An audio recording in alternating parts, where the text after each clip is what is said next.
Okay, let's do our last two photographs. Now, this is an older gentleman that I did a photo workshop years ago. Great character face. So we're going to really pop some of the detail out. Now, the background is all white, so we're going to blow out our background completely. So the first thing I'm going to do is come up to my basic tab. I'm going to set my white point. So I'm going to hold down the Alt key. I've shown you how to do that before. I'm just going to make sure the background is completely white. Now I'm going to take my blacks, do the same thing. And in this case, I want to make sure I have some blacks going on there. There we go. And that's looking better. So here's the before, just that backslash key. Already we've got some good stuff going on there. I'm going to come down here to my clarity. I'm going to really bring up the clarity. See how some of the detail starts popping out? Let's take some of my vibrance. Now, I think I'd like to go kind of a weird look. I'm going to take some of the vibrance out. Not black and white, but just so it's a little bit more faded of a look here. I think it looks better. I'm going to warm it up a little bit. Just move my slider over. So I've warmed it up. That's looking pretty good. So one more thing I'm going to do. I'm going to come down here to where it says detail, the detail tab. I'm going to click on it. And I'm going to take my sharpening on this one. I'm going to bring it up to about 100. And I can see the before and the after. I'm going to click on this little on-off button here. And you can't really see it, but if I click right in the middle here just once, it zooms in. And then you can really see, there's the before and there's the after. And if I click again in the middle, it kind of zooms out. So that's a really interesting way. So if I want to zoom in on this area, I just click on that area. And I'm just clicking once. So let's see our before. There's the before.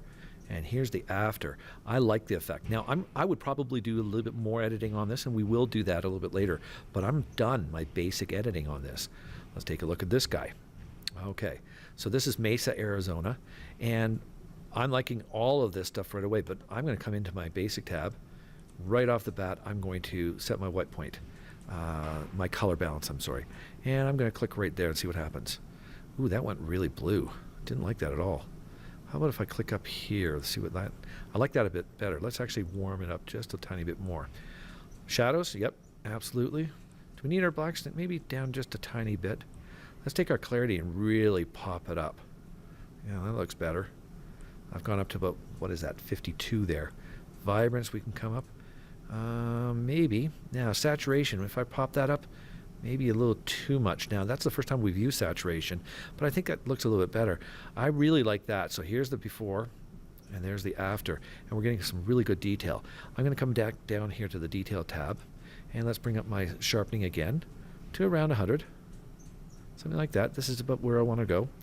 I'm going to take one more thing. I'm going to come down a little bit further and see where it says effects. We're going to click on the effects. And what we're going to do is we're going to actually add what's called a vignette. I'm going to take the amount, and we're just going to move it over to the left a little bit. Not very much. Then I'm going to take my feather and move it to the right a little bit. Now let me show you what that looks like. I'm going to use the on-off button. Look at the corners. Do you notice how the corners get a little darker? That's what a vignette is the corners are darkening down. The reason I do that is because I want your eye to kind of move into the center section right in there. And that's what we're doing. Okay, go ahead and do that, and you are finished the basic editing.